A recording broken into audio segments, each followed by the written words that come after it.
గర్భ సంబంధించిన విషయాల్లో అయితే ఒక స్త్రీ అక్కడికి వెళ్ళకూడదని రాయలేరు మిత్రమా, ఎక్కడ రాసి లేదు ధర్మసాక్షిగా ఈ మాట. పెద్దవాళ్ళది ఏంటంటే నిండు చూలాలు, అంటే 8వ నెలనో 6వ నెలనో 7వ నెల, కాబట్టి ఆవిడ యొక్క శరీరం అనేది పంచభూతాలకి అనుకూలంగా ఉంటుంది ఆ సమయం. అంటే ఒక బిడ్డకి జన్మనిస్తుందంటే ఆ గర్భం అనేది, ఆ కడుపు అనేది ఒక సృష్టికి సంబంధించిన కార్యకలాపాల్లో ఎంతో ప్రశాంతంగా కనాలి. ఉదాహరణకు చావుకే వెళ్ళిందే అనుకుందాం, అనకపోవడానికి మీరు అన్న మాటలో సైంటిఫిక్ ఇన్ఫర్మేషన్ చెప్పాలి. అక్కడికి వెళ్తే బాధపడుతుందిగా, ఏడుస్తుందిగా, గాబరా పడతారుగా, ఇంకేదో ఒళ్ళు ఇంకా ఇబ్బంది జరుగుతుందంటే ఆవిడ ఏడ్చే ఏడుపు బిడ్డపై ప్రభావం పడుతుంది.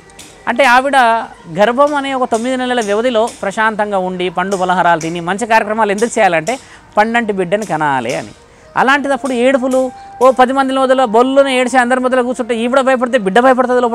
లోపల బిడ్డ భయపడితే ఏదన్నా శారీరకమైన వైపరీత్యాలు ఏర్పడితే డెలివరీ సమయం కొంచెం నార్మల్లీ కాస్త అబార్షన్స్ ఏమంటారు బ్లీడింగ్ అయ్యో, లేకపోతే ఏదైనా ఆపరేషన్స్ వరకు శస్త్రచికిత్సల వరకు వెళ్తుంది.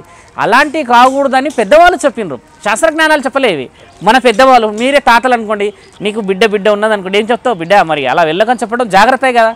ఇది శాస్త్రంలో రాసిలేదు. అంటే మానవుడు జాగ్రత్త కోసం చెప్పుకున్నాడు ఇవన్నీ. అనుభవరీత్యా ఏడుస్తుందేమో, గుండెలు బాదుకుంటుందేమో, ఏమన్నా శరీరానికి ఇబ్బందులు అవుతాయేమో. ఎందుకంటే ఒక డెలివరీ అనేది మిత్రమా, ఒక మానవుడికి జన్మ పోయడం అనేది ఆవిర్భావం, సృష్టి ఆవిర్భావంలో ఎన్ని మార్పులు వస్తాయి శరీరంలో.